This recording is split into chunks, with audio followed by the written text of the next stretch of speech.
to Bethel High School, where the Bruins of Bethel High School are taking on the Kecoughtan Warriors. Mike Hauser along with Paul Rowe here at a nice day compared to yesterday and last night.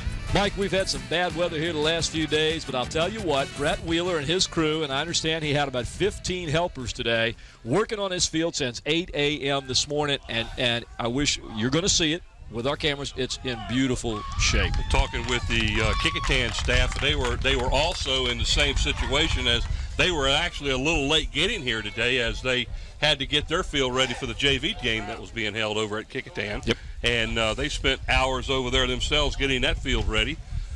We are ready to get started here as the homestanding Bruins of Bethel has taken the field.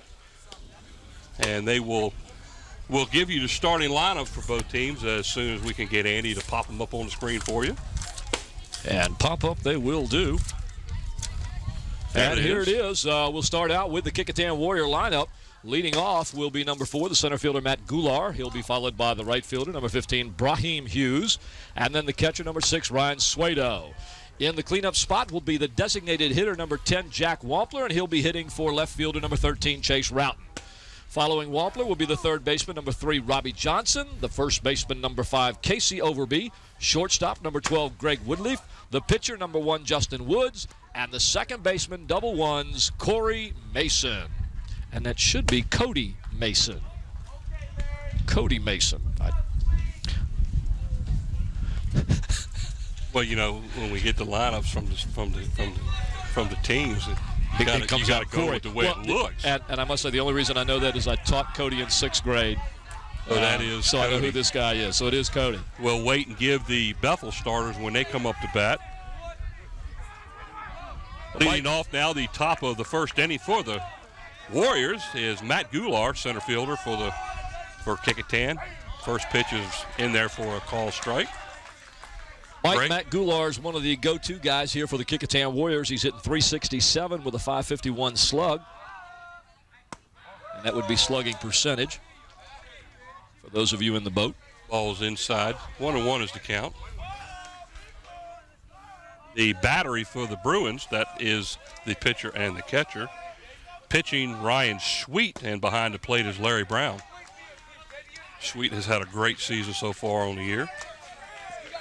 Yes, he has. I believe he's 5-1 with about a 2.10 ERA. 2 balls and 1 strike is the count on the leadoff batter, Matt Goulart. There's a grounder to the third baseman. Scoops it up, makes the throw over for the first out of the game. He got jammed on that pitch a little bit, Mike, and I guess if he'd had a wooden bat, he might have even broken it the way he swung at it. Now, let's see. Brahim Hughes, the right fielder, is the batter, number 15. Brahim, another one of the table setters for the Kecoughtan Warriors. Brahim batting at a nice .341 clip, .346 on-base percentage. He's got good speed. He can get down that base pass, so I would. Yeah, that's why he's in the number 2 spot here. His speed and his ability to get on base. And to handle the bat. Talking to Coach Green, he can handle that bat. When they need to bunt, he can put it down. Does a good job.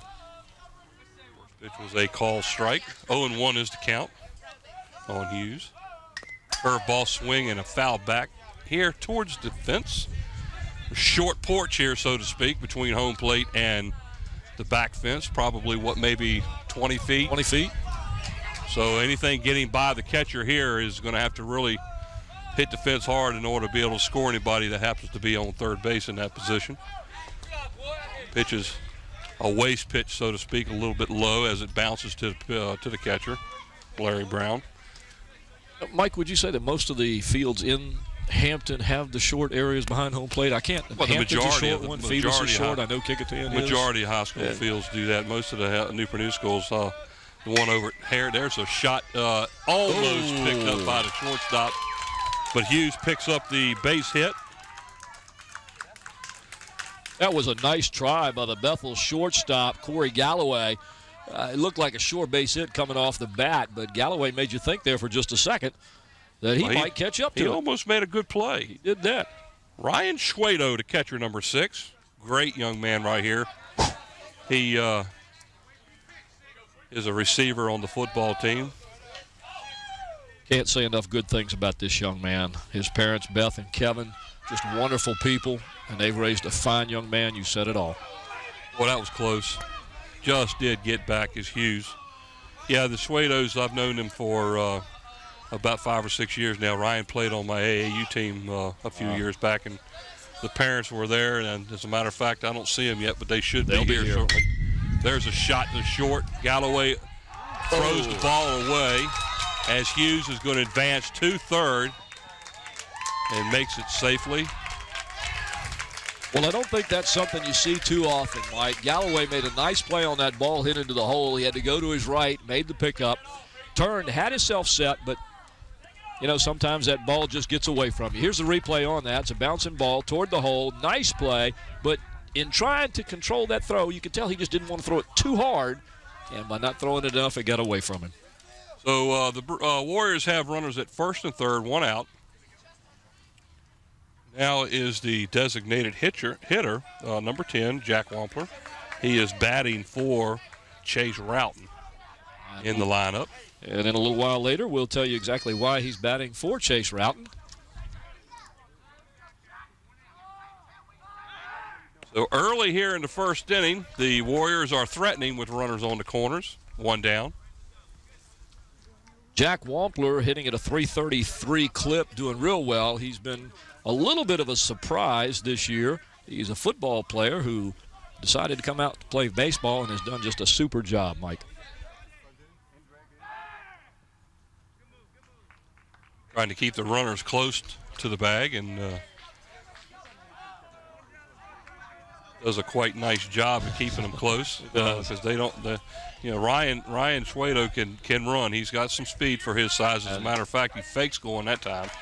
Holds back. The pitch is taken for a strike. 0-1 is the count. Down at third base, Brahim Hughes, who reached with a base hit. Good speed at third base, Mike. Jack Wampler is putting the ball in play here in the last 4 weeks or so. He moves it well, so I don't think you're going to see any bunt attempts here to move the runner from first to second. I think they're going to let Jack swing, hoping he'll put it in play and they'll get the run in. Well, if anything hit on the ground on the right-hand side, you're going to definitely score. He may even come, but depends on where it's hitting down because they're set up right now in a double play position defensively. So they're going to try to get him to induce him into a double play.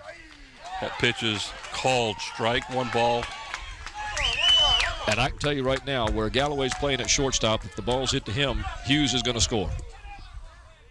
If it's hit to the ground, well, he's going to score, but if he hits it where he's at right now, the chances are they're going to get a double play. But, of course, there's a ground ball back to the pitcher, and they are going for 2. 2 Galloway, 2 first. Looks like they got it. So 1-6-3 on the play. That will end the inning for the Warriors. They had 1 hit, no runs. There was nobody left, and 1 error on the play. Here's a replay on that last at-bat for the final out. A tapper right back to the pitcher. Sweet, he turns, throws it to second, and over to first. The relay gets the runner in plenty of time. The pitcher's best friend. The double play. Yeah, they got out of a major jam there to open up this game. So we'll have Andy put up the starting lineup for the Bethel Bruins, and we'll show their batting order as we get ready to start the bottom of the first inning. And here it is for the Bethel Bruins. Leading off, the second baseman, Jarrell Small. He'll be followed by the center fielder, Jason Hudges. The designated hitter, Darius Mullen, will be batting for the pitcher, Ryan Sweet. The cleanup batter and catcher, number 7, Larry Brown. The shortstop, number 8, Corey Galloway. The left fielder, number 17, Drew Copley. Third baseman, number 15, Kazuku Scott. The first baseman, number 11, Travis Franklin. And right fielder, number 4, Artie Kramer. That's your Bethel Bruin baseball lineup. Yeah, he's got a baseball. Peninsula District softball right across there. Up there, ladies and gentlemen. This is baseball. That is their guy in the truck for you. Hey, they must be undefeated playing softball. What do you think? I think they might be, especially with the lineup they've got. So the Bruins, who are in second place in the district, and hope to stay that way after this game, heading into the tournament, which starts a week from tomorrow. And that's what I've been trying to figure out here, Mike. I've been trying to figure out who's what. I know Menchville's still undefeated. Still undefeated. They're 15-0. Then comes Bethel, and then Denby, and then there is a tie for fourth as we enter today between Kecoughtan and Heritage. They're both, 8 and 7. And then they are followed by Hampton and Warwick. They must be 6 and 9. Got a lot of critical games taking place here in the Peninsula District today. Kecoughtan needs this game to stay in a playoff spot. And the Hampton Crabbers are at Heritage in a key matchup. And Hampton been playing pretty decent lately. Warwick, that's right, and I believe Warwick is at Denby tonight. So there's a lot of key games taking place on this Friday evening. Ooh, that was close. That was taken for a ball. 1-1 is the count. Leadoff batter, Jarrell Small. He is the second baseman, number 6 for the Bethel Bruins. Their leadoff batter. Jarrell, one of the 4 captains on the team, hitting 360. Well, was hitting 364 at one time. I think this is about a game or 2 behind. But he's batting somewhere near that area. He got 6 doubles and 4 triples. The one that I got from Coach Wheeler yesterday was an up-to-date list. So it got him, what's it got him? 3. That's the same one I've got, yeah. There's a shot down the third base line. And it gets by the left fielder, back to the fence. Small round second hits to third. And is safe. That'll go as a single to left field and a 2-base error as it gets by the Warrior left fielder. Jarrell Small with that speed hustling around the bases. Here's the replay on it. Nice rip down third base and into left field. Goes right between left fielder, legs. Chase Roughton got in front of the ball, and it went right under him. He gets back to it as quick as he can to make the throw in. But I'll tell you what, Mike, Jarrell Small's got some wheels. That's why he's batted in the number 1 position, because he's got a lot of speed. Sure does. And the young man coming up behind him has the bat to be able to bring him in. This is Jason Hudgens, the center fielder. And talk about speed. Smalls with 18 stolen bases on the year, but this young man right here, Mr. Hudgens, with 22 stolen bases. So we're not talking about somebody that's slow right behind him. You know, in order to get all those stolen bases, you got to be able to get on base. Amen. So if he's got 22 stolen bases, that means he's been on base an awful lot of times this year. Well, we know he's hitting 341, but what his on base is, we're not sure, but I'll guarantee you it's up there. 2-0 is the count. Pitch is low, 3-0. As the coach would be saying down there, it's going to be a real small box if you're swinging with a 3-0 count. It better be a real small box.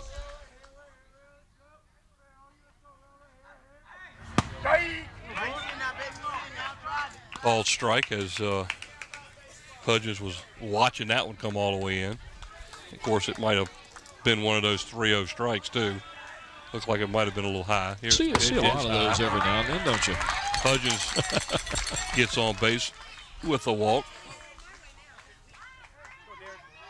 So now the Bruins have their 2 first batters on the corners, first and third. Small over at third base after a single and reaching third by an error.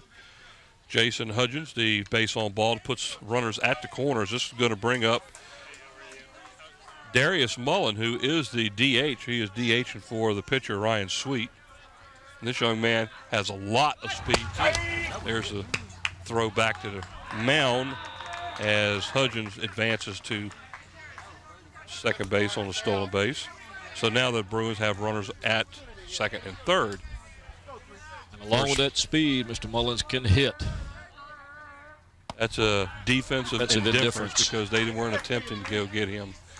So he reaches second base. He won't get credit for a stolen base on that count. But yeah, we just had that question posed to us in the earphones here, folks. For those of you watching on TV tonight. Pitches in the dirt. 2-1 is the count to Mullins. And Mike just explained that. And if you'll while we have a little time out here while Coach Green goes out there, you can explain to him what you were talking about on that stolen base, Mike. Well, in order for a runner to actually get credited with a stolen base, the defensive scheme has got to make an attempt to try to get him. if a ball gets past the catcher and a runner advances to second base, you don't get a stolen base on that. It's either a wild pitch or it's a pass ball. So if the catcher had thrown the ball back or thrown the ball to second base to make an attempt to get him out, he would have got credit for the stolen base. What they were doing in that particular case, throwing the ball back to the pitcher, they were trying to induce the runner over there, Hughes, or Small, to come in. And that is a normal. There's different types of plays like that. The catcher can throw the ball to the shortstop or the second baseman who's cutting across the field. I mean, there's all kind of different types of plays that you could put on defensively in that particular situation. But that is one where Ryan Suedo just let loose with the ball back to the pitcher. And it's common sense, folks. You're not stealing anything if they're going to give it to you. Pitch is high. 3-2 is the count. Full count now. Full count to Mullen as the runners still at second and third. No out here in the bottom of the first inning. Time to pull this ball. Mullen fouling the ball off or hits the ball, fly ball down to third baseline. Over to make the play and the throw in to keep the runner at third. Mullen flying out to left field. Chase Roughton hustling over there quickly and really got rid of that ball. Nice play by Roughton. One out now. Runners at second, third. This is number 7, Larry Brown, the catcher. Mike, this guy's on fire. That's all I can tell you. I talked to Coach Wheeler before the game. This young man has been hitting everything from up there. Isn't he a freshman? Larry Brown is actually a senior. He's hitting .410, 2 home runs, and from what I understand, they've come in the last 2 or 3 games. There you go. And 1-1 is the count. One down here in the bottom of the first inning. No score as of yet. Bruins have runners at second and third. See the scoreboard out there, Mike? Yeah. See the second trailer? Yeah. He put one over the first trailer and onto the roof of the second trailer. That's a pretty good shot, especially on this field. Because the fence over there by that trailer is at 350, and that's in the alley. Yep. And you figure a good 30 feet beyond that, 40 feet easy. Brett said this young man is just... Nice block by Suedo behind the plate. 3-1 now is the count. It's a nice hitter's count here with runners in scoring position. Second and third. You would think that Larry would be looking to do something with the ball toward right field, but my guess is with him hitting as he is, Brett's going to let him hit whatever comes up there any way he wants to. There's a fly ball hit to center field. Don't think that's what he wanted to do. Goulart's got a pretty decent arm, but I don't think he's going to get the runner. Well, they didn't send him. The ball was cut off by the first baseman over there, and that is out number 2 for the Bruins. So far, the Bruins unable to get that run across after opening up with 2 runners that reached safely. 2 down now at the bottom of the first inning. This is going to bring up number 8, the shortstop, Corey Galloway. This is another young man that's on fire, both with his pitching and his hitting. Last I had, he was hitting .262, but it's my understanding that has come up a bit here in the last 2 games. There's a pop-up in the infield down the first baseline. I believe they must have lost the ball. They lost it, yep. Because it landed right in front of the Bethel dugout, so Galloway is reprieved, so to speak. 0-2 is the count. It looks like Overby and Suedo both went for the ball. Suedo appeared to look like he had a shot at it. Here's a replay on it. Suedo kind of, but then he lost it. Well, it actually should have been Overby's ball. There's a ball that is hit towards left field. Ball's carrying. Roughton goes back and he makes the catch. The play over his head to end the inning for the Bethel Bruins. So the Bruins come up empty in the bottom half of their first inning. No runs, 1 hit. There was no errors, and there was 2 left on. Here's a replay of that hit. Deep hit. You can see Chase going back and makes the leap, catches it falling backwards over his head. Yeah, I think this is a good time to let you guys know why Mr. Wampler is DHing for young Mr. Chase Roughton in the last ball game that Kecoughtan played against Warwick. Chase Roughton was coming home and had a collision with the catcher and almost separated his left shoulder. And they had to take him out of the game and take him to the hospital and get it checked out. He's still sore. He's been cleared to be able to play, but he can't swing the bat very well, so he's not going to be hitting today. That's why Wampler's hitting for him. But I tell you what, you saw the first ball of the game go to him. He had a little trouble with it, and then he makes two nice catches, one here in foul territory and the other one behind him. And I tell you what, he took a chance making that catch the way he did because he's falling to his left side, and then you don't want to hurt that shoulder again. Chase is a good kid, real good kid. He made a nice, fine play out there. So no score here after one. We go to start the second inning now, top of the second inning for the Warriors. That's going to bring up Robbie Johnson, the third baseman. Ground ball to Galloway at short. Up and the throw. A little high, but he still, he dropped the ball. But he gets the out anyhow because I assume at this point the umpire says he had it long enough. Looks like he was taking it out of his glove. Johnson grounds out to Galloway. That's going to bring up Casey Overby, the first baseman for. Here's a replay on this. I want to get a good view of it here. Nice play by the first baseman. Yeah, he was taking the ball out. He's taking it out of his hand there, yeah. Good call, buddy. First pitch is in for a strike. So Johnson is the first out of the inning. Who did that fine camera work out there? At first base. That must have been Susan. Wave, Susan. How you doing out there? Thank you for the nice shot, Susan.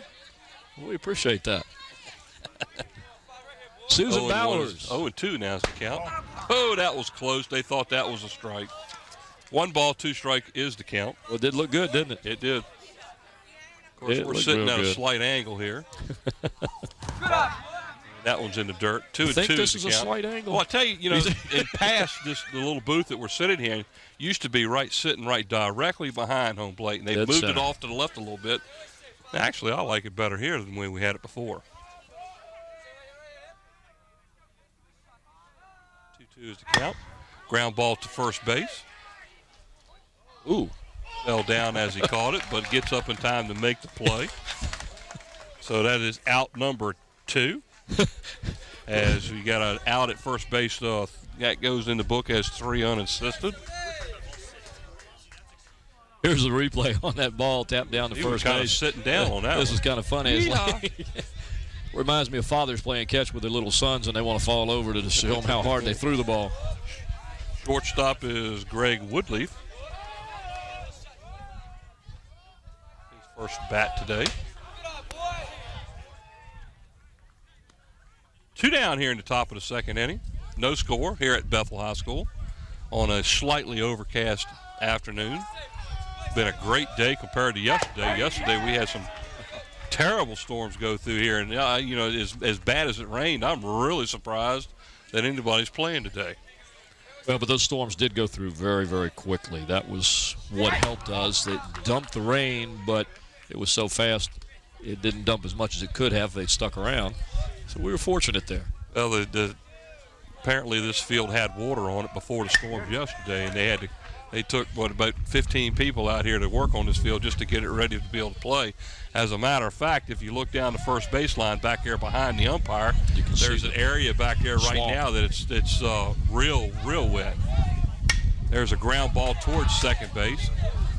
First baseman cuts it off, and Sweet takes care of covering the bag for the third out of the inning.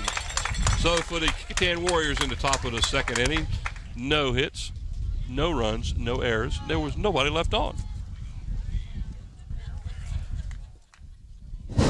I think our truck is trying to start something. Yes, they are. Yes, they are. And if I can think of something, I will come up with it. I'm surprised. Yes. I'm surprised they don't have the music on to get you started. Yeah, well, this. Oh man, we're getting requests now. Oh Lord, well Lenny's gonna have to wait a little while for that one. Lord have mercy. We're going to the bottom of the second inning, and we're at Bethel High School. This is WHCS, Channel 46, where you get all the Peninsula District sports you're going to get right here. Mike Hauser and Paul Rowe bringing you today's game, the Bethel Bruins and the Kecoughtan Warriors. A great game, a super game, because there's no score right now.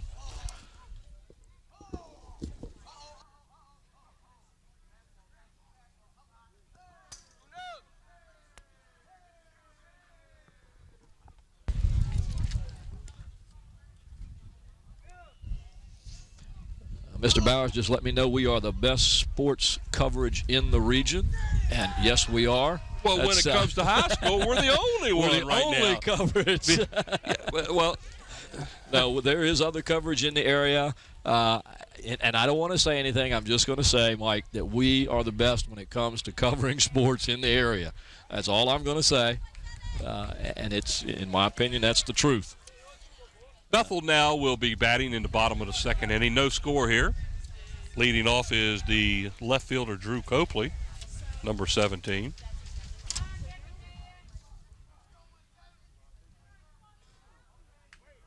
And Mr. Copley is batting at a pretty good clip. 375. He's a junior. With a homer. And a 375 batting average, batting in the number 6 spot. 6 spot is a pretty good batting average. Yes, Ground it ball is. to the shortstop, makes the play, and then doesn't make the play. Woodliff couldn't get that one out of his glove. He made the play right behind second base, but just couldn't get the handle on it. That'll go down as an E6, unfortunately. Woodliff, a young kid. He's a freshman playing shortstop, so that should tell you something right there, Mike. You've got a ninth grader at shortstop, a key position. Usually a very good fielder. This is Travis Franklin. No, I'm sorry. This is Kazuka Scott. And I hope that I am pronouncing his first name correctly. Kazuku Scott. Sounds like Kazuku to me. He is the third baseman for the Bruins. And if we are not pronouncing his first name right, we definitely apologize. And we almost had a play right there. If Ryan had been able to hold on to that ball, he had him nailed at first. Because when he came up with the ball, the runner at first base was still moving to his right towards the bag at second. He'd have been dead. Ryan has a very good and very lively arm. If anybody tries to steal on him, you'll see. And he will throw down to first, second, or third several times during the game to check those runners. It just kind of gives them an idea that, hey, I know you're there. Yep.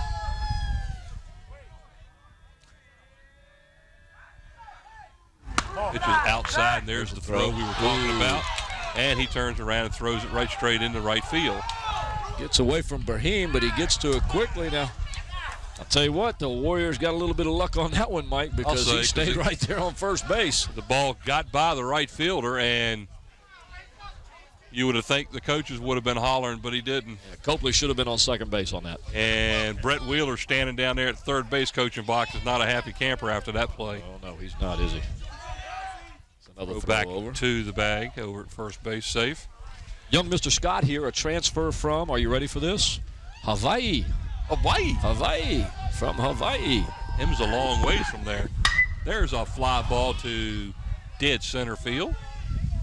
Coming in on the ball, he makes the play for the first out. So Scott is the first out of the inning, flying out to the center fielder. Matt Goulart, the Warriors center fielder. Travis Franklin, the first baseman, now batting. Here's a replay on that. Matt just gets under that one, makes the easy catch. No advancement by the runner on that one. Not deep enough for anybody to go anywhere. Who is that? Who's that on the camera out there in center field? Well, I would guess Franklin that fouls is that back. Is that Braxton. Is it Braxton out there? Wave. Wave out there, Braxton. Is that? There you go. I like his wave. It's like up, down. At least they can hear us, right? Up and down. I was getting ready to say who's running the camera over on the third base dugout, but that would be what's the name of that? Casper. Casper's doing that. All right. Great shot over there too. Casper, the friendly ghost, is doing that. There's a shot from Braxton right there, from the right center field truck, so to speak. Pitch is high and outside. But, Mike, these are a lot better camera shots than I've seen on other programs on TV. Our camera crew, folks, we've got Nathaniel Braxton in center field, and we've got Susan Bowers over on the first base line. And as I told you, over on the third base line, we have Casper, Friendly Ghost. But we get some great camera shots from these two cameramen, and I've seen some other games and sports programs on TV locally, and you only get one camera shot. That's it. It doesn't move. It doesn't go anywhere. What you see is what you get. And if the play's out of the camera focus, you don't see it. That's why I say not only do we have the runner to second, to throw down. Oh, and they had him, and they got him. Nice recovery by Woodleaf on that tag. And, Mike, Woodleaf made that play right there. The ball was right there, too. The Copley was I thought he was actually going to go in there safely. Here's a replay of it. And look at this. Look at the way Woodley picks it up, Look where the ball was thrown, it. right at the base of the base. Great shot by wonderful camera. Crew. Good job out there, Braxton. 2 down now. Nice slow curveball in there for a call strike. How many Emmys has our camera crew won? I don't know. You have to ask our truck driver.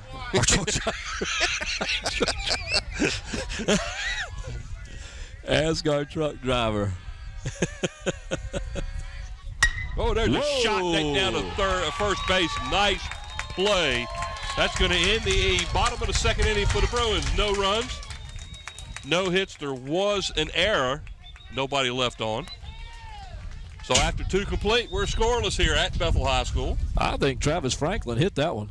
Nice shot. What do you think? Unfortunately for him, though, it was caught. The first baseman over there for the Kecoughtan Warriors by the name of Casey Overby was standing right there waiting to catch the ball. Casey Overby's mom kind of runs the concession stand over at Kecoughtan. And there's Susan Bowers right there, ladies and gentlemen. Susan, if you can hear me, wave, darling. You're on TV.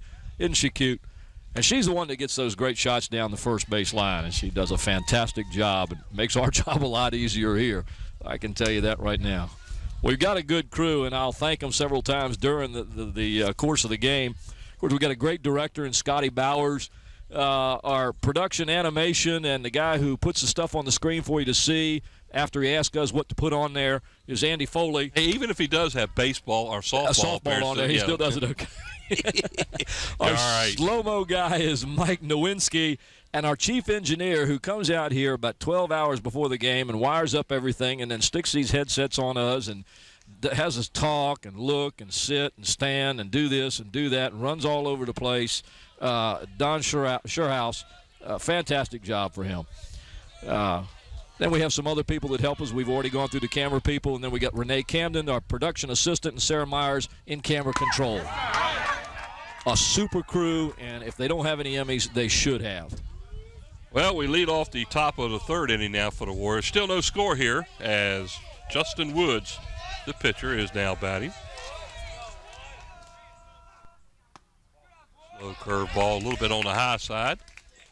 Justin Woods' family is from my old neighborhood in East Hampton. His dad grew up with my brother, and his uncle also grew up with my brother. They grew up playing ball, baseball, basketball, football. That fouled off to the over top of the first base dugout, all the way out there into the track.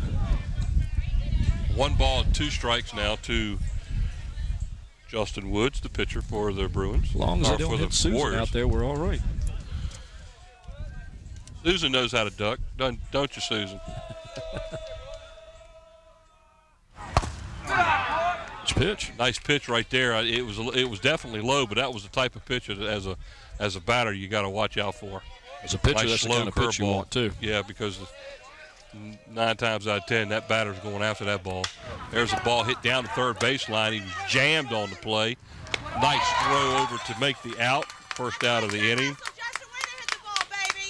And that's Kazuku Scott at third base that made that play, Mike. Nice play. He got rid of the ball quickly and strongly. Second baseman Cody Mason is now.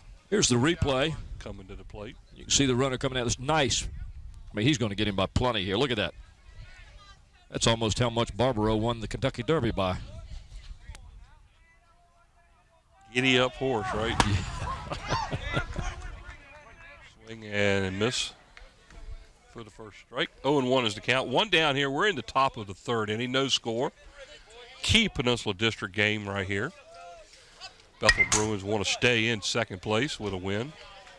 And the Kecoughtan Warriors want to stay in playoff contention, as right now they are in a tie for fourth.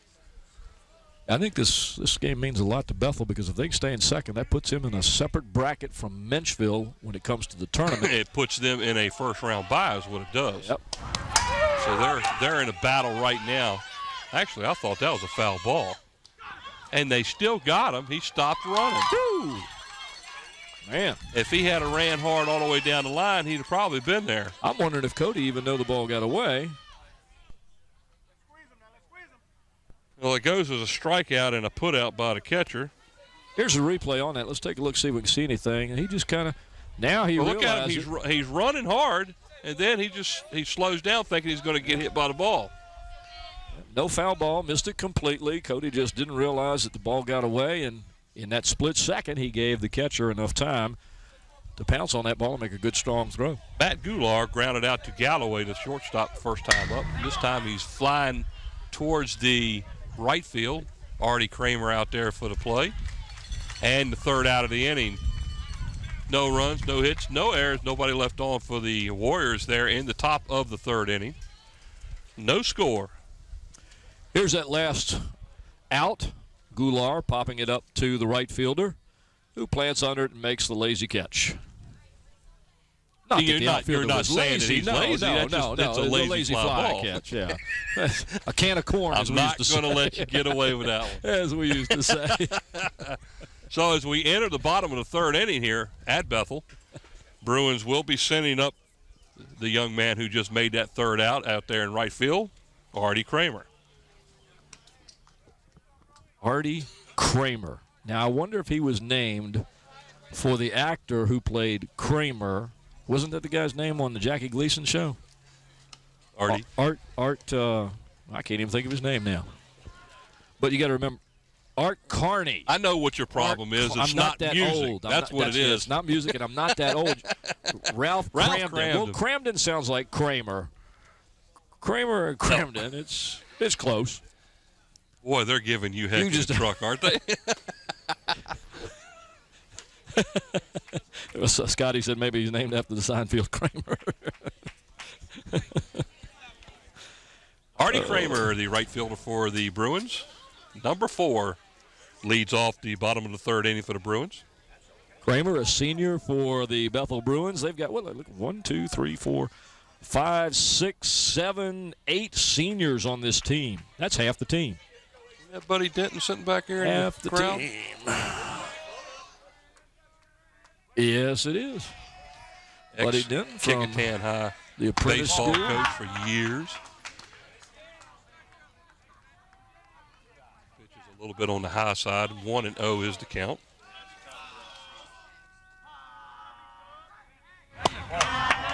Going outside 2-0.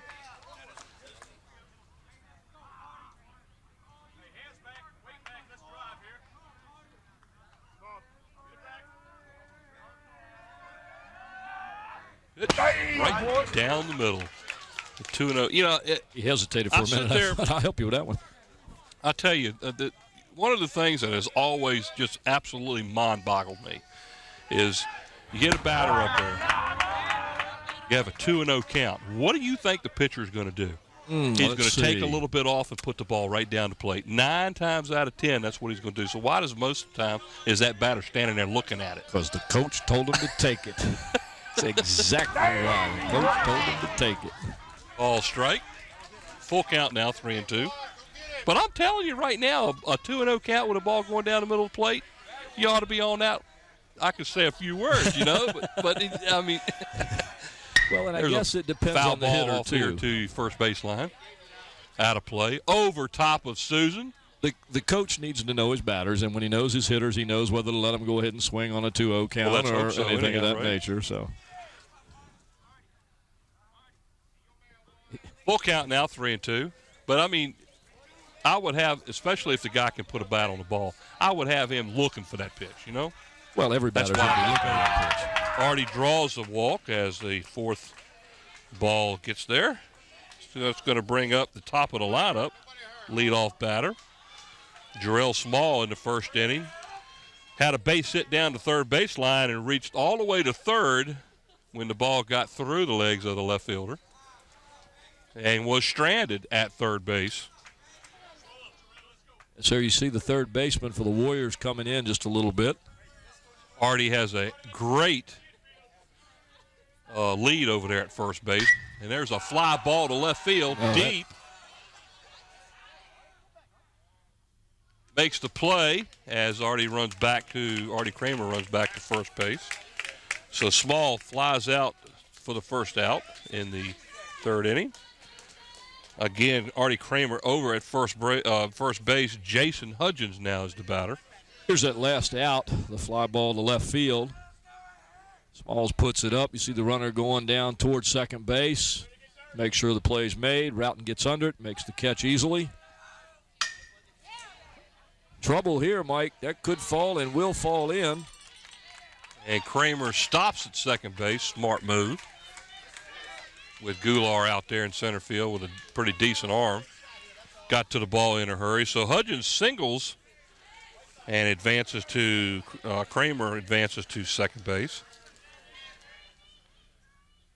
Darius Mullen, the DH, now at the plate. One down here in the bottom of the third inning. Bruins threatened with runners at first and third. Artie Kramer at second. Down at first base is Jason Hudgens, who just singled. Little bloop over the second baseman's head.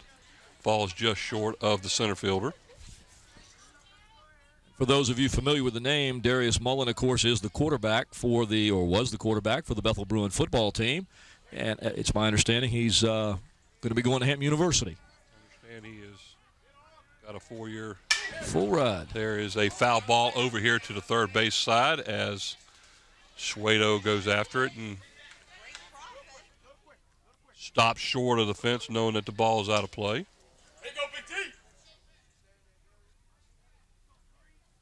0-1 is the count.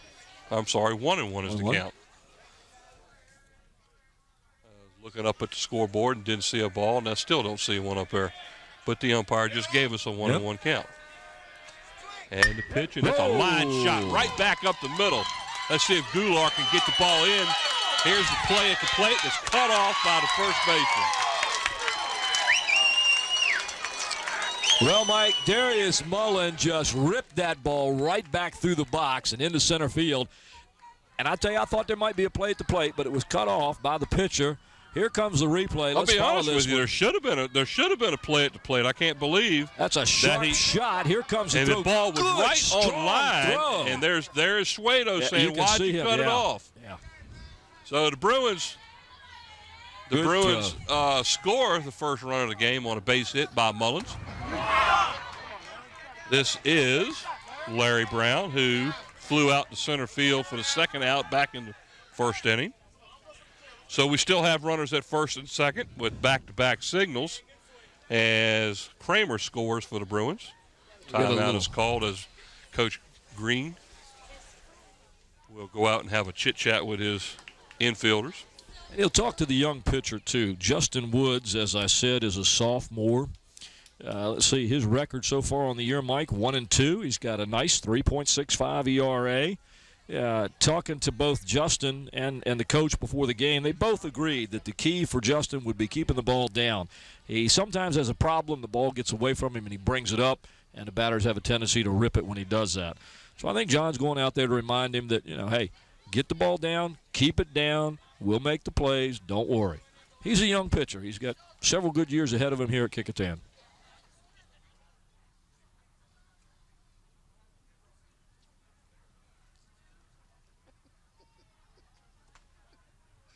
And we're at Bethel High School. This is WHCS Channel 46. Mike Hauser along with Paul Rowe, where you're getting Peninsula District sports. All the sports you're going to get from the Peninsula District right here on WHCS. We should do a telethon, maybe collect some money. Well, you got a raise, didn't you? Oh, yeah. They put me on this table right here instead of on the ground. Isn't that what they were talking about earlier? All right, here we go. Back to action. The ball's a little bit on the high side. Yeah, Justin, because we're talking about getting the ball up doesn't mean you have to put one up there. Larry Brown is the batter, the catcher. One down here in the bottom of the third inning. The Bruins have broken out to a 1-0 lead. That one's fouled straight back. 1-1 is the count. He's facing the dangerous Larry Brown, who, as I told you earlier, according to Brett Wheeler, is on a hot streak right here, been hitting the ball real solidly in the last few games and hitting it hard. He was telling me he was 4 for 4 in the last game or something. Done real well. Curveball hits to the shortstop, makes a nice play to get the force out at second. Good play by the youngster Scott Woodleaf to get the runner for the second out. So moving over to third base is Jason Hudgens. Over at first now, Larry Brown on a fielder's choice play. That was 6-3 in the book, or 6-4 in the book, as you see. So we now have runners at first and third, 2 down. The batter is Corey Galloway, who flied out to the left fielder to end the first inning. That was the inning where they put runners at second and third with nobody out. A quick little toss over. Galloway, a senior, pitches and plays shortstop. He's 3-2 for the Bethel Bruins. He's also one of the captains. And Mike, now we're going to have a little bit of a discussion out here, as Brett is not happy with the fact that the first baseman, when he put the tag on his runner over there, he actually knocked the helmet off of him. Oh, no, I missed that. I missed that one. But Galloway, like I was going to tell you, Mike, he has been I'm interrupted here by the. Watch when he throws over and he slaps that glove down on him. Whap! Well, he actually hit him on the back. He hit him on the back. He didn't do anything. Hit him right on the back. Maybe he just didn't like the way he quick snapped him. You know, when I was looking down there a little while ago, I saw him putting his helmet on, so I thought he hit him in the helmet and knocked it off, but I guess not. Once again, that great camera work. For a call strike. Corey Galloway's been selected as an alternate for the Virginia High School League All-Star Game, Mike, and he'll be participating in that should he get the chance. It's a nice honor. I'm real surprised he's not picked as a regular player on that, because I'll tell you what, he's definitely all district caliber here, and it's, you know, normally, I mean, it's played right here. You figure he would get a chance at being one of the regulars on there. 2 down now, runners at first and third. As here comes a Brett Wheeler play. This is typical of him. He'll get the runner in the hot box here. Wheeler trying to get the score, and there it is. And that's exactly what Brett Wheeler wanted to happen. There had to have been. And they still have him locked up in a rundown. And they got the whole team out there to get it. They got him out, but they got the run. Coming in to score on the play was Jason Hudgens for the second Bruin run, but getting caught in a rundown was Larry Brown. Well, actually, it was a pinch runner, Larry Brown. And they did not give us the name of the person that was in there. It was a courtesy runner for him. Here's a replay on this. You'll see the runner lead. Now, Brett Wheeler will do this periodically. It's one of his design plays. He'll start the runner at first when there's 2 outs, hoping to get the runner trapped in a rundown, and then he will sneak the runner from third in. And it worked perfectly this time, as there was an overthrow, which you missed a few minutes ago, allowing that runner on third to score. And then, of course, they eventually get the runner in the rundown for the third out. But as long as that run scores before the third out is made, it goes on the board. So for the Bethel Bruins in the bottom of the third inning, they picked up 2 runs. They had 2 hits. There was a couple of walks in the inning. Nobody was left on after the rundown there. So after 3 complete, the Bruins are out in front of the Warriors by a score of 2-0. As we head into the top of the 4th inning right now, the Warriors will send up Raheem Hughes, the right fielder. Young man's got a lot of speed. He led off his first bat back in the first inning. He singled. So he's 1 for 1 so far in the game. What do we have his name down? Raheem or Brahim? It's Brahim. Brahim. It's Brahim. Brahim. Okay. Starts with a B. Brahim. Somebody had it Raheem one time. He just almost hit him. That's one of the plays where you see that particular play, and everybody on the team is probably hollering, "Take one for the team!" And you're thinking, I ain't taking this one. That's the first one. I get a chance to hit here. Across, almost hit him in the chest. That one is also high. 2-0 is the count. So far in the game, the pitcher for the Bruins has only had one strikeout. There's a pop-up to the infield to the Bruin first baseman for the out as Travis Franklin makes the play. One down here in the top of the fourth. Here's the replay on that pop-up. Brahim gets under it. The first baseman for Bethel plants himself under it, and Franklin makes the catch for the out. Ryan Suedo is now batting. He reached base safely in the first inning on a Corey Galloway error. Rare error. That was one of those plays where Galloway, it was a perfect double play ball, and he lobbed it over to the second baseman as he was coming across to the bag, and it went right over his head. That one's fouled right here at the plate. And the Suedos are in the house. We saw them earlier. The Suedos are in the house. Mr. Suedo is here, along with his lovely wife. Well, I saw Beth somewhere, but she's sitting up in the back stands there. Yeah, you can see her. And Beth is over there hiding. Their daughter Cameron not here today. She attends Florida University in Florida. She's home. Are you sure Florida University is in Florida? Well, it was the last time I checked. Of course, when my aunt was there, it was the University of Florida, and I guess it still is called the University of Florida. And they are in where? Gainesville? They're in Gainesville. All right. That's where my aunt was anyway, so I hope they had the conversation. Pitch is right down the middle of the plate. It was in Gainesville. Gainesville, not Clarksville. Oh, here we go with the Monkeys. No trains to Gainesville. Pitch is fouled straight back. Boy, he was just off of that one. I'm just going to have to do that song for that crew in the truck today, just to make them happy. He had a nice cut at that ball. Take the last train to Clarksville, and I'll meet you at the station. You just couldn't wait. There by 4:30. Ooh, that ball bounced up and hit him right in the face. Ooh. So we're going to have a little bit of a break right here, as that pitch bounced up and hit Larry Brown right square in the face. Hope he's okay. Coaches are halfway out here. He's just going to take a minute. Here's a replay on this. Let's see if we can see a replay bounce right up and hit him in the face. Boom. Boom. Yep. Looks like got him right under the mask. Somewhere near that jaw area. You know, they wear these full encased helmets now, and you think that they're impenetrable, excuse me.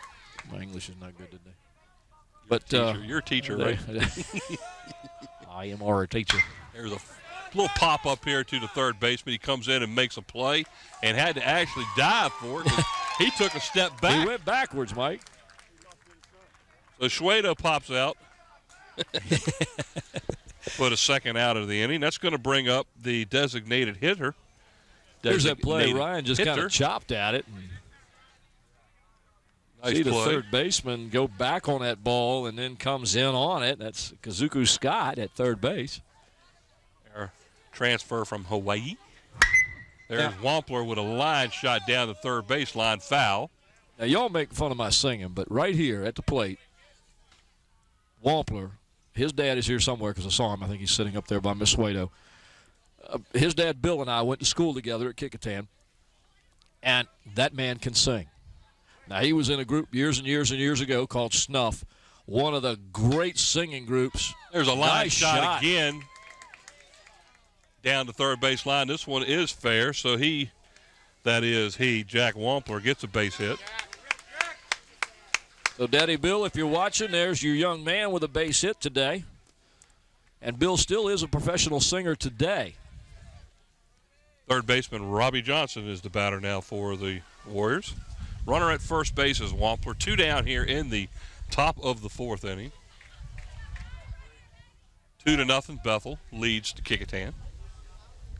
Johnson at a 317 clip coming into today's game. He's a junior.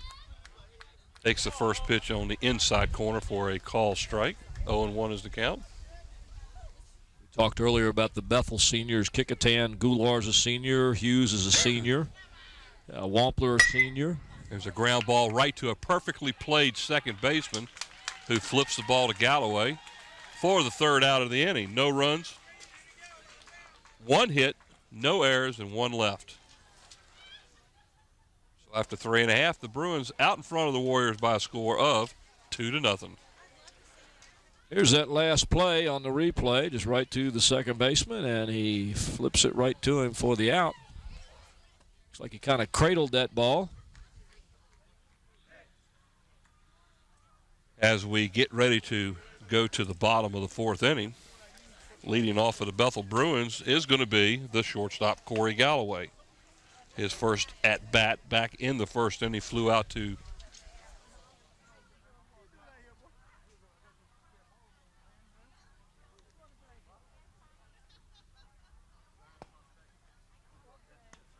And if I say I knew that on air, people aren't going to know what I'm talking about, but I was just giving some information about one of our talking about Andy's dad now. Yeah, a member of the sheep herders who I used to listen to when I was younger and in high school. And Andy and I have talked about that several times. There were some good groups around here back in the day, Did you see as the kids say. article in the newspaper a couple of weeks ago about a group that came out of Hampton High School that went nationally? Yeah, they were some scout or something in Chicago rediscovered them. They had an album out, and it was a DJ. That's what it was. Yeah, I haven't heard. They had a great big article in there. My baseball coach at Hampton, my JV coach, and also at Thorpe, Coach Johnson was a member of that group. They had a big old article in the paper about it. A lot of the local guys still around here. This DJ from Chicago actually flew down here because he's a kind of the type of guy that likes to listen to a lot of old music and stuff. So he happened to have this old album that was sitting there. There's a fly ball to left field. That's going to be trouble, Mike. They can't see it. And Goulart comes in from center field to make the play for the first out. But like what I was saying, the guy flew in here after he had contacted one of the original members, and I'm sorry I don't remember the names, but they. Here's that last play. It's popped out. I was looking at left field, and Chase was shading his eyes like he couldn't find it, and Goulart comes in to make the catch. And this is Drew Copley, the left fielder batting now for the Bruins. One down here in the bottom of the 4th. But this guy come down here from Chicago, and he got together with the majority of the group. I know that I call him Coach Johnson. Frank Johnson was his name. He was a gym teacher. He ended up being an administrator in Newport News. He was a vice or assistant principal at Warwick there for a while. Then he moved out of the state and went to another school somewhere else. But he has passed or since passed. So he's not around. He's the only member of that group that's still not around. And apparently this guy went in there and had lunch with all these band members, and one of them actually gave them 2 unopened albums that they made from years that group back. from years back. You don't know what was the name of the group? Do you remember? Yeah, the guy. our guys in the truck are trying to remember the name of the band, but they were local out of Hampton. Do you know how many years ago it was? Oh, that was back in the 70s. That was back when I was in high school. In the early 70s, this group formed. They were around for 3 or 4 years. And high school's back when you were going to school? Oh, man. Here we go. One down, by the way. Drew Copley is the batter here in the bottom of the 4th inning. 2-0 Bethel out in front. We don't want to lose track of the fact that we're at a baseball game here. We're at Bethel High School in Hampton, Virginia. Mike Hauser, yes. Paul Rowe, and Mike Hauser went to high school in the 70s. Folks, they had high schools back then. And you went to the high schools in the 60s. Now you know. You wanted to open up the can of worms. There's a line shot out to Goulart, who comes in and makes the play for the second out. So that's 2 outs already in a row to Goulart out in center field. 2 down now in the bottom of the 4th inning. Kazuku Scott. Here's that last play. Goulart just comes straight in on it, lined right to him. Scott flied out, coincidentally, to Goulart in center field back in the second inning. Young man who transferred from Hawaii. Hawaii. Been to Hawaii. It's a wonderful place. Beautiful place. Mr. Goulart has 4 putouts in outfield already. Here comes another one. Fly ball to center field, and Goulart makes all 3 outs here in the bottom of the 4th inning for the Kecoughtan Warriors. For Bethel in the bottom of the 4th, no hits, no runs, and there was no one left on. Here's that last hit. Here comes the 3rd replay to Matt Goulart in this inning. And ladies and gentlemen, for those of you keeping a record, Matt Goulart just tied a record held by 1,217,000 other people who have made all 3 outs in an inning. Make all 3 outs in an inning, right? They are really goating you into singing, ain't they?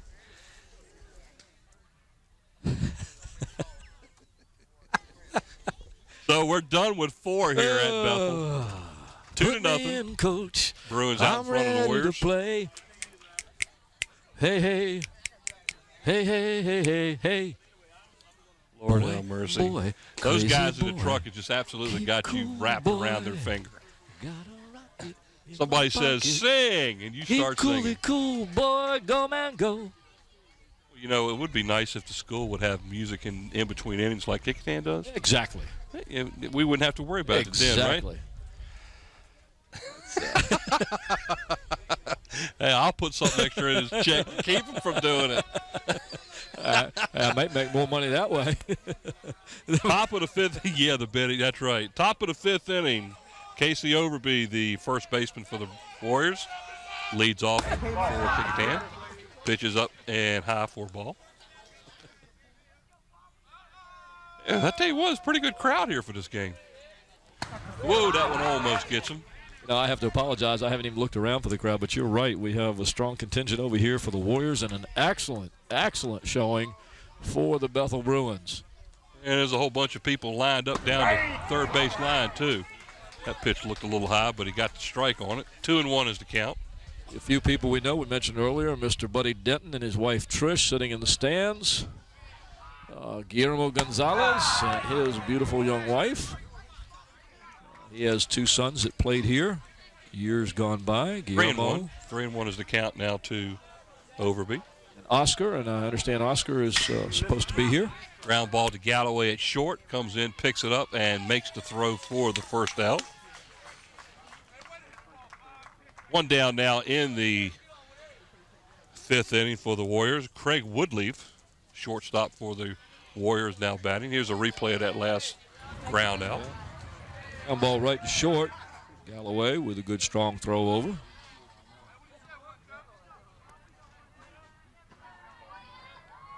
Greg Woodliff, the freshman for the Kecoughtan Warriors, starting at shortstop all season long. Good young player. His dad attended Kecoughtan, played football, was a quarterback, Scott Woodliff. Also played a little bit of baseball. Probably basketball, I don't remember, but if you're listening, Scott, I apologize, but he was a whale of an athlete. Good young man.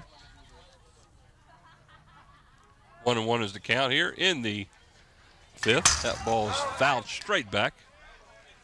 Mike is a freshman, young Mr. Woodliff with a .511 on-base percentage, which is quite good for a freshman. That's pretty good for someone batting in the number 7 spot.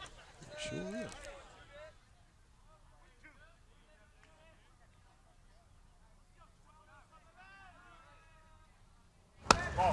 Oh, curveball, a little outside. Just a little bit outside. That'll even count 2 balls and 2 strikes. 1 down here in the You know what they call the top of 2-ball, 2-strike count? That's a fly ball to left center field as the left fielder for Bethel goes over and makes the play for out number 2. I know you're afraid to ask, but I'm going to tell you anyway. A 2-2 count, they call it the ballet count, 2-2. You'll figure that out in a minute or two.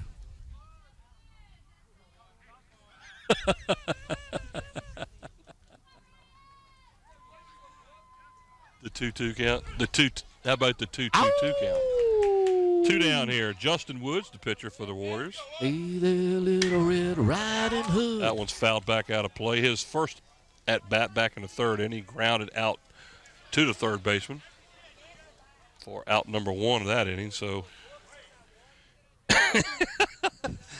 he really wanted to bring back the oldie songs, didn't he? Herman's Hermits, the Beatles. That one's fouled back.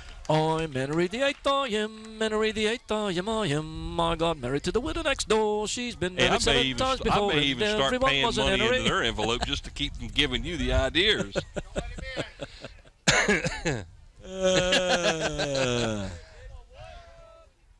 2-strike pitch, nice waist pitch. Try to get him to chase one up there in the eyes. 1 2 strikes now. 2 down here in the top of the 5th inning for the Warriors. And just so you know, folks, they asked me to sing something by Herman's Hermits, and of course, trivia question of the day is, what was Herman's Hermits lead singer's real name?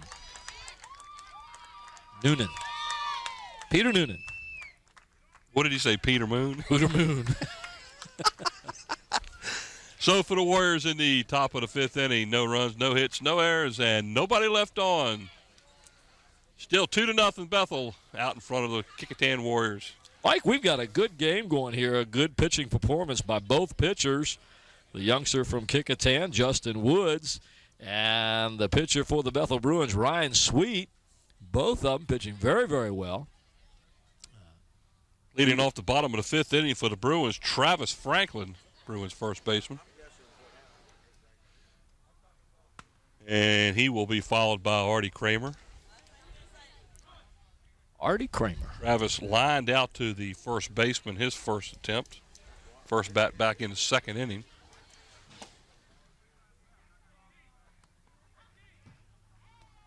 Sun still out with us here. The field still in decent condition. Brett Wheeler and his crew, once again, as we said earlier, did a fantastic job of having the field ready today. How many bags of dry up they had to put on this field to get it? 'Cause from what I understood, the entire first base line and area down towards the bag was underwater yesterday. Yeah, well, Scotty came by here last night, and he said it was wet. It was very wet. And I'd always thought that Bethel had a problem with the field, but Brett has done a great job since he's been here in keeping this field in good shape. So I talked to him the other day, and he said he was going to definitely have this field ready to play for the game today. Well, from what I understand, all the games are being played. I know the game at Heritage against Hampton is playing at the time. Of course, with my son playing for Heritage, I'm missing it. I'm surprised you don't have a two-way over to that game so you can find out what's going on. I could have. I mean, I got my cell phone, and Andy says Heritage is losing.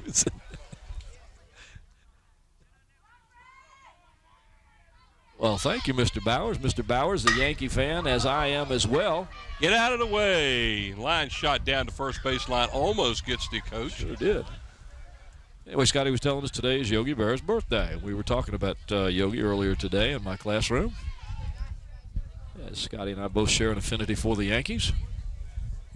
I don't know whether that's a good thing or not, but well, I tell you what, we grew up liking the Yankees. My team is Boston, and who won the game last night? Come on, Scotty, was there a game last night? Well, I tell you what, let's talk about it in a minute. How many times did the Red Sox leave the bases loaded in that game? See, somebody's trying to tell us something. Time for us to stand, folks. We've been sitting on a nice little table here so we could see. And so we're going to stand up the rest of the game. Under my weight, it just decided to give a little bit here. Scotty says, that's our table. Well, Scotty, now we have 2 tables. Fouled off here towards the third baseline, out of play. Oh, my legs needed some exercise anyway. Yeah. Travis Franklin. No, it kind of made a funny sound, so we got up real fast. We did not break the table. We just created 2 of them for you. Ow, from the one that we had say here. That.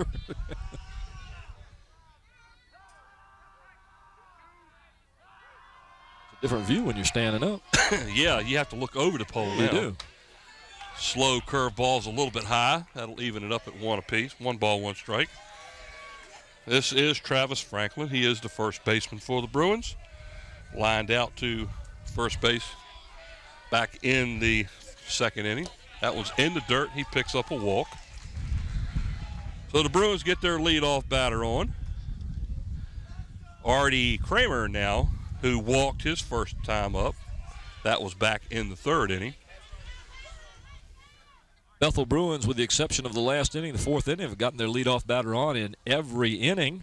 Number 14 going in to do a pinch run for the Bruins. Number 14 is Daniel Hudgens. Daniel Hudgens, a junior.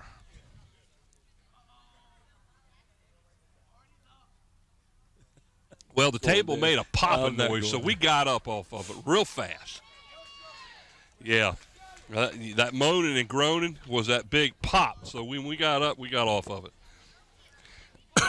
A set of stools would be great for us to get taken to games, you know? Yes, it would. We'll have to see if we can put this is the last game of the year, too, by the way.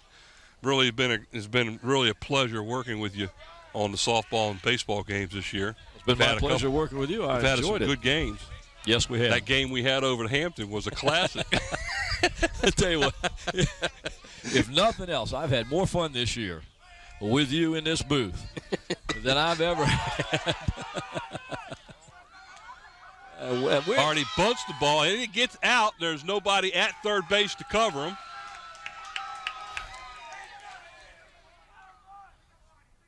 That was quite an interesting play there. Maybe we have got a Suedo replay down of this. on the field. Franklin advanced all the way to third base on the play. Well, it was one of those situations where the pitch looked to be a little bit up and in, and the batter, as Scotty was saying, kind of bunted like he was defending himself. The bunt went up in the air. Suedo almost ran over the batter trying to get to the ball, and I was wondering if there was going to be any interference on the runner called on that. Suedo was able to get to the ball and from the ground threw it to first, but it appears that he has done something to his, I can't tell whether it's his arm or hand. If we have a replay. Here's the replay here. It goes up in the air. You can see Ryan had to go kind of through the batter. He's on the ground. He hadn't got the ball yet. Now he picks it up and he's rolling over. And he still has to take the time to turn around and throw. I am surprised that he was able to make a throw at all. And he did just get it. Man, great. And I tell you something else too. Camera. There was a play that happened in this particular incident that did not get called. And I don't know if you realize it or not, but when the runner was running to third baseman obviously was coming in to cover the ball. Yep. He turns around and takes off towards third base with his glove, acting like he's got the ball, trying to tag the runner. You can't do that. Oh, I thought he was waving like throw me the ball, throw me the ball, throw me the ball. No. That's what I thought he was doing. The runner, by the way, happened to be Franklin, was running between second and third base. Third baseman is running back to the bag, and I know that's what Wheeler's talking about. Because you can't do fake, that. You can't do fake a throw. No. You can't fake a tag. Can't do that in high school ball anyway. If that's you what fake a tag in high school ball, guess what happens? That is an automatic that looks like ejection. what he's doing if you saw him do this. But I thought he was waving, throw me the ball, throw me the ball, throw me the ball. See, that's exactly what I thought. That's exactly what Brett is talking about right now. Because I saw him. The third baseman attempted to fake a tag without the ball, which you cannot do. If nothing else, safety is one of the issues that they deal with in the rules, and we have all sorts of rules for that. We have the automatic, you got to get out of the way or get a slide at second base on the force play. Right. Catcher can't block home plate. You must slide. Oh, here it is. He had his glove out, making him think that he was going to try to tag him. Oh, he actually tagged him. Now, that's an automatic ejection in high school. He actually tagged him there, folks. All right, so with one down now, after Artie Kramer gets thrown out by the catcher, that's going to bring up the top of the lineup. Jarrell Small, the second baseman, is now batting. He had a base hit in the first inning and flew out to left field back into third, so he is 1 for 2. The Bruins threaten with one out and a runner at third now. Ball's in the dirt and off to the side, and that was a play that Franklin probably could have scored on. Suedo got to that one quick. Yep. In the dirt, ball one.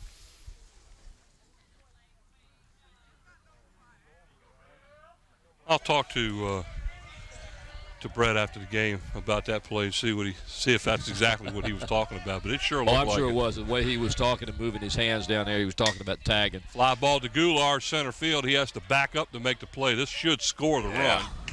He's got a good arm, but he doesn't have a cannon. He made it closer than it was going. Oh, it did.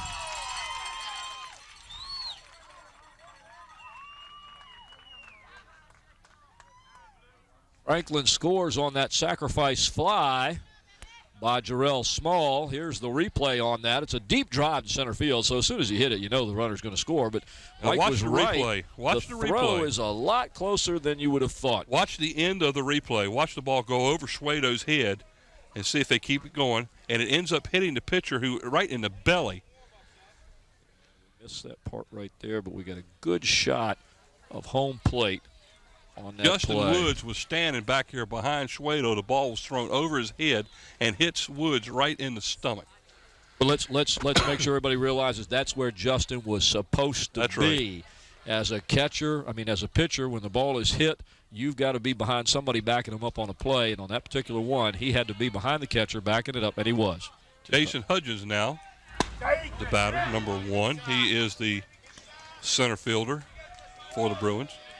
Takes a pitch, strike. 3-0 now. The Bruins out in front. Nobody on. Pitch is a little outside. It'll even the count at 1-1. That was Travis Franklin who scored on the tag-up play. Getting credit for the RBI on that play was Jarrell Small. Well, Small still 1 for 2 in the game. Now picks up the RBI. So he's having a pretty decent game.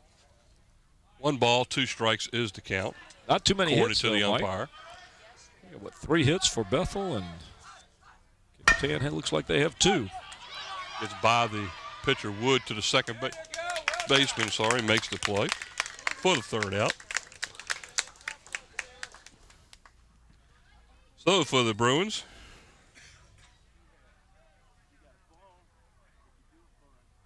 here's that last out of the inning. Ground ball just past Justin Woods to second base, where Cody Mason picks it up and makes the quick play. Gets him out by plenty. Well, for the Bruins there in the bottom of the 5th inning, they scored a run without a hit. So you get the runner on, you move him over. The walk is what did it. So the Bruins pick up a 3rd run on no hits. There was no errors, nobody left on, with Jamal Small picking up the RBI on a fly ball. So after 5 complete, the Bruins now are out in front by a score of 3-0. And once again, ladies and gentlemen, we are at Bethel High School on Big Bethel Road in the city of Hampton, Virginia. This is Peninsula District Baseball. Bethel. And it's May the 12th, 2006. May the 12th. Thank goodness. It's a Friday. Hey, now I've got something interesting, Mike. Now, you might not know this, and I teach history, so I come across these weird things, bits of information. Most weddings take place in June, Mike. Okay. And do you know why? Do you know why? They take place because back in the day. Back when you were around, right? When I was around, most people took their one bath in the end of May. So by the time they got married in June, they were supposedly they smelled good, so they would get married in June. If, however, they didn't smell quite as good as they wanted, they would grab a bunch of flowers that had a nice strong smell to it and hold them, the bride would, to make her smell a little less worse than it was.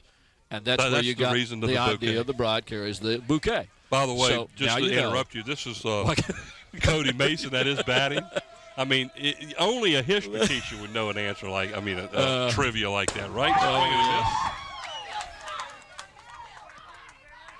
And we have some very strange trivia that we have in our brains. And of course, it's stuff like that kids remember when you're talking about things, and matching them up with the stuff they're really supposed to know. Got the call on the outside corner for strike 3.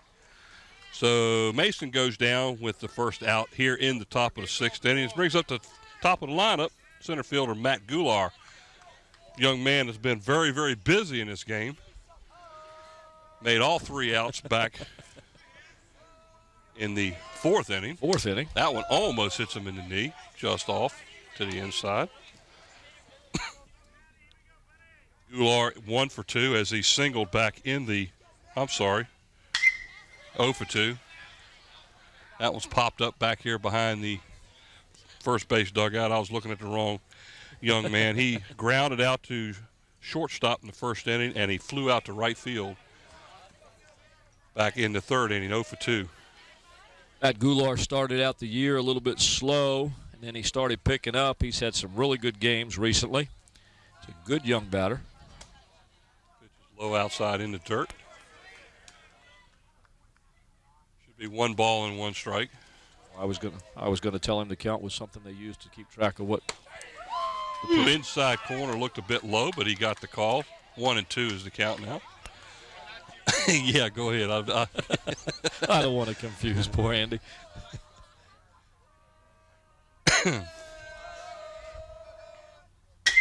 There's a ground ball to Galloway at short. Made a nice play, running in to make the play. Easy throw. 4 out, number 2.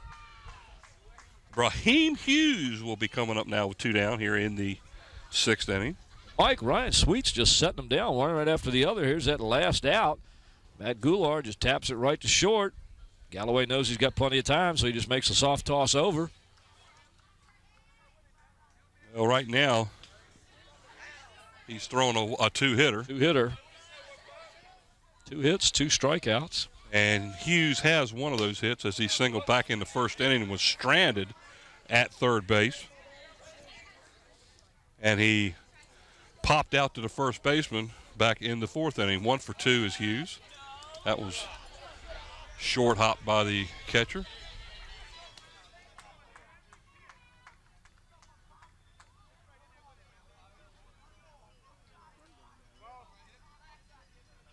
My wife calling me on my cell phone. I wasn't going to say a word. And that's exactly what it is. A little ground ball to the first baseman. Did he make the play? Oh. No, he did not. A good replay will show that one. He's going to get credited with a base hit. Raheem Hughes. And that's what speed will do for you there, Mike. Here's the replay on it. He got jammed on the pitch, just kind of pushes it right out there. And first baseman comes over, and there's the pitcher going to cover the bag. He gets over there in time. Gets it. Ooh.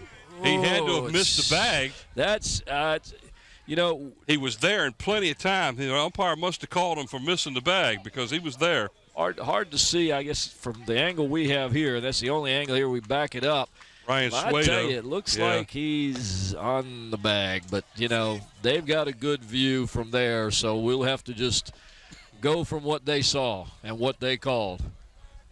Ryan Suedo, 0 for 2 in the game so far, now the batter. 2 down now, and again, Hughes makes it to first base safely. Have to give him credit for a base hit on the play. That's the 3rd hit of the game for the Warriors. Yep. Raheem with 2 hits in the game. You would think you might see him running here, but with 2 outs, I think Coach Green's going to keep him on there and give Suedo a chance and an opportunity to do something with the bat. Raheem, a good base runner. Always a threat to go over there, but Suedo, an excellent hitter. Yeah, Ryan can hit the ball. If he gets a hold of his ball, he's got a lot. He's hit him out before. He's got home run power. I think he's got 1 home run this year. Had 1 or 2 last year. Got good power. He's got good gap power. Swings and foul tips that one back into the catcher's glove for the 3rd out. So Ryan goes down striking out. Leave a runner at first base, no runs, 1 hit, no Bruin errors, and there was 1 left. 3-0 Bethel out in front. What was that, Scotty? Okay. So while Scotty changes the tape, we're running a little bit slow here. We'll wait for him to take care of that and be right back.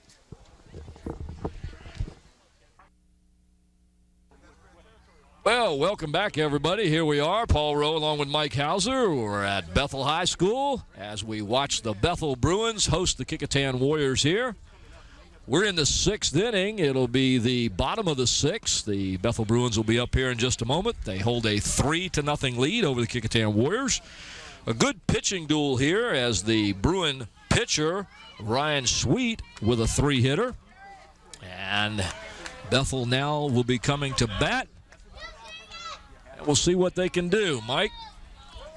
Bottom of the 6th, 3-0. Bruins out in front. Just got a report from Heritage. The Heritage Hurricanes has defeated the Hampton Crabbers by a score of 4-1. So that pretty much you're happy about that. Well, Sam got hurt in the game from what I understand, so that's not good. Hurt his back and he's got back spasms, so they ended up taking him out of the game. At what point, I don't know. And as usual, a concerned dad who wasn't there to see it happen, so they're on their way here to see the ending of this game. Let's hope it's not bad at all. Let's hope it's just muscle spasms that'll be taken care of tonight with some hot compress. Pretty much locks up the playoff spot for Heritage. Oh, nice line drive to right field for a base hit by Darius Mullins.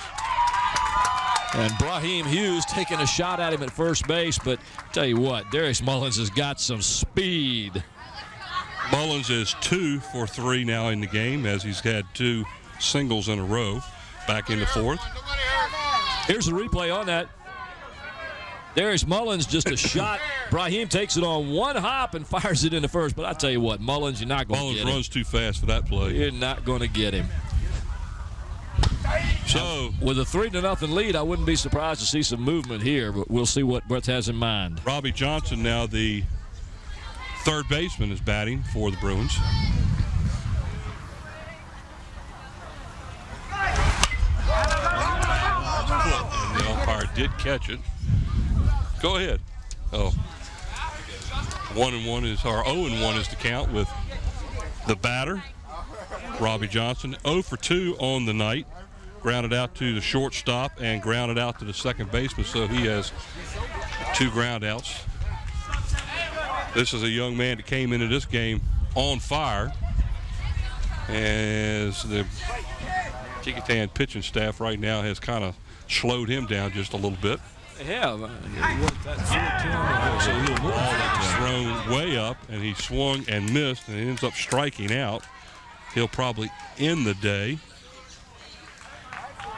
0 for 3, but you know, when you're hitting 410, 440, or whatever it was he was hitting there, Brett said it was a little higher than what I had on my sheet. An 0 for 3 is not going to hurt you. Guess who it's hit to? That's Galloway, who pops the ball up. And he collides with the right fielder, who made the play. Now, Brahim all the way over from right field, caught that one right behind second base. Center fielder's ball, but I think Goulart got maybe a late start on that. Brahim had the angle on it and beat him to it, but still you like to see the center fielder take that play. Galloway pops out to the right fielder for out number 2. That's going to bring up Drew Copley.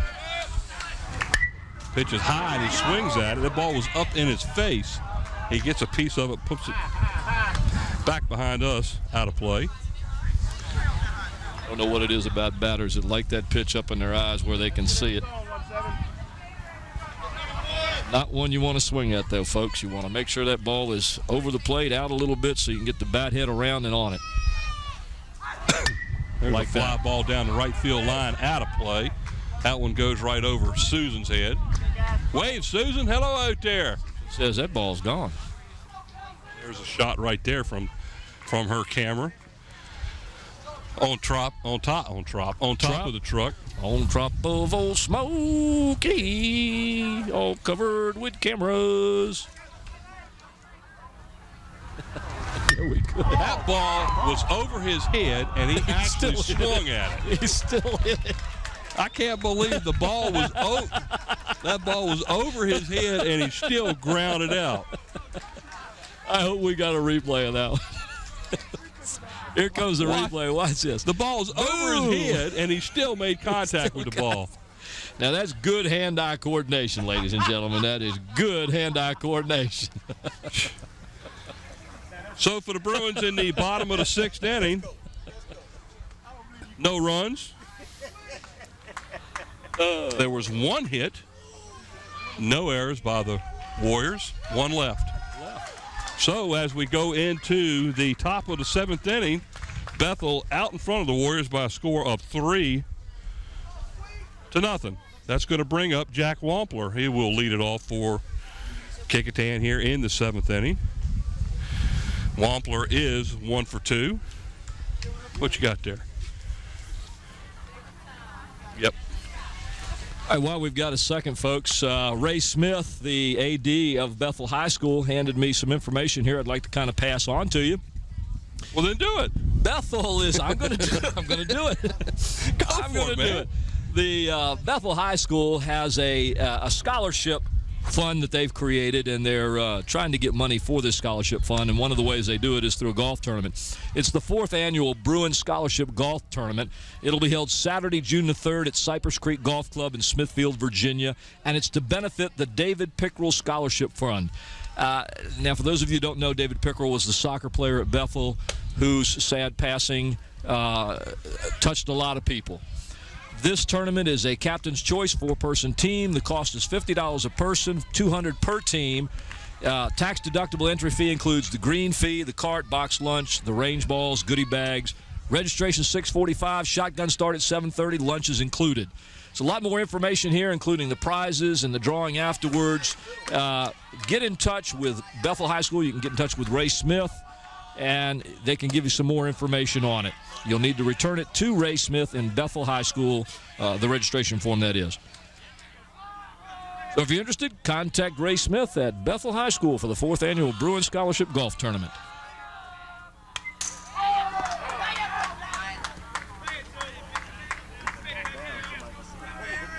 Ladies and gentlemen, Mr. and Mrs. Suedo just came up to the booth. They've looks like they're getting ready to head down the road. Somebody's going out to dinner, I guess.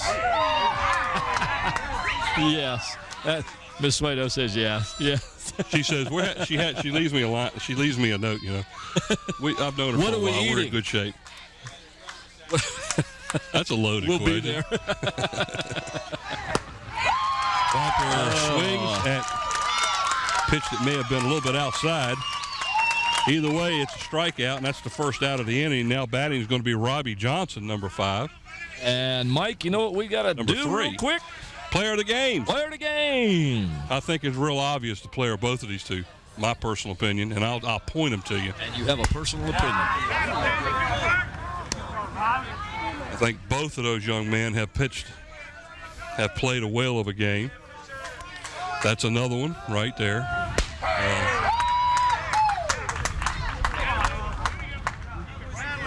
I don't think there's any question about this one right there. How's that? Oh, yeah. Okay. Yeah. I agree for both. Swing and a miss as we had 1 ball, 2 strikes now. This is, again, Robbie Johnson batting. Swing and a miss. That's another strikeout. Out number 2. Yeah. Go ahead and let loose with it because this is it. All right, real quickly, folks, the players of the game, and both Mike and I agree on this, it's kind of a no-brainer here. If you're watching this game, you've seen 2 fantastic pitching performances by Ryan Sweet and by Justin Woods. Ryan Sweet, last time I looked, he's got, a 3-hitter? Yep. And a shutout. And there's no question he is the Bethel Bruin player of the game. And as far as I'm concerned, make that a 4-hitter now. I shouldn't have said anything. Yeah, you should have said nothing. Over he just singles up the middle. But that's okay. 4 hits so far. They're up 3-0. And our player of the game for the Kecoughtan Warriors is? Well, that one too, Mike, is going to be the young pitcher, Justin Woods, who's pitched a heck of a game out here for the Warriors. Bethel has scored some runs. Well, I'll tell you what, Brad Wheeler and the Bruins have had to work for those runs today because Justin has not given them anything to hit. So Justin Woods and Ryan Sweet, players of the game for WHCS Channel 46 in our last game of the year here at Bethel High School. This is Greg Woodleaf. 2 down here in the top of the 7th inning. 3-0 Bethel on a slow curveball. A little bit outside. 1-1 is the count. 2 down. There's a lady who's sure all that glitters is gold, and she's buying the stairway to heaven. I think that's what the Bruins are excited about because they're on the stairway to 2nd place. Unless Kecoughtan comes back strong here, they'll hold on to the number 2 spot in the district race behind the undefeated Mitchellville Monarchs. Pitch is low and inside. Hey, this game's not over with yet. Nope.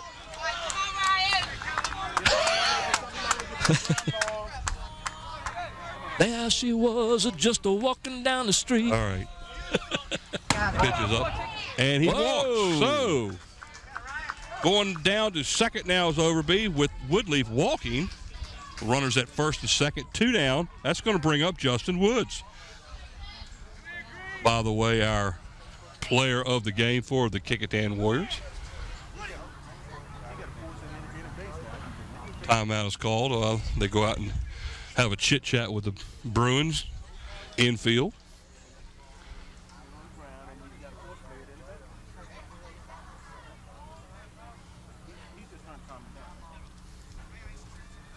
What you looking for?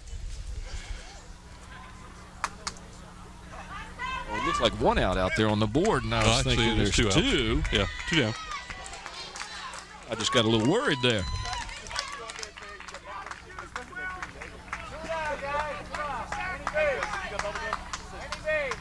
Here comes my youngin'. Let's hope that back is okay. He looks like he's walking all right. He's nodding his head to his dad saying, yeah, I'm fine.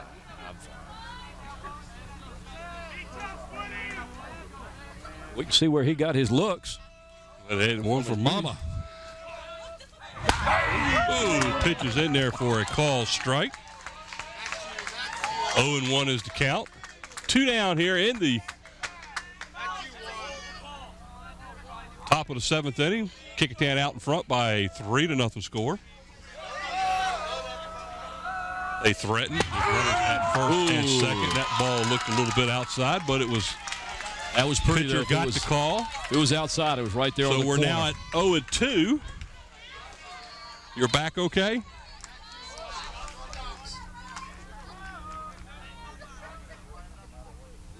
He says it hurts. I'm sure it doesn't. Pitch is outside. 1 ball, 2 strikes now. Kecoughtan's player of the game, Justin Woods, pitched a heck of a game. Yes, he has. And he'll be around for a few more years, just a sophomore. Again, Bethel's player of the game is Mr. Sweet, pitcher on the mound, a 4-hitter. Mr. Sweet has pitched and a strikeout. Strikes out the side here in the bottom of the 6th, or the top of the 7th inning. That'll end it here at Kecoughtan. The Bethel Bruins at Bethel. The Bethel Bruins have defeated the Kecoughtan Warriors by a score of 3-0. Turn out the lights. The party's over.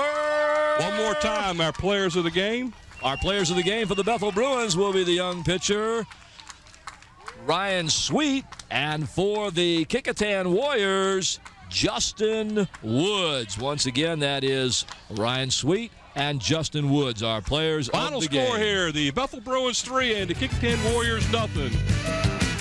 WHCS Channel 46, Mike Hauser along with Paul Rowe. Where you get all the sports you're going to get. Absolutely. Good night, everyone. Good night.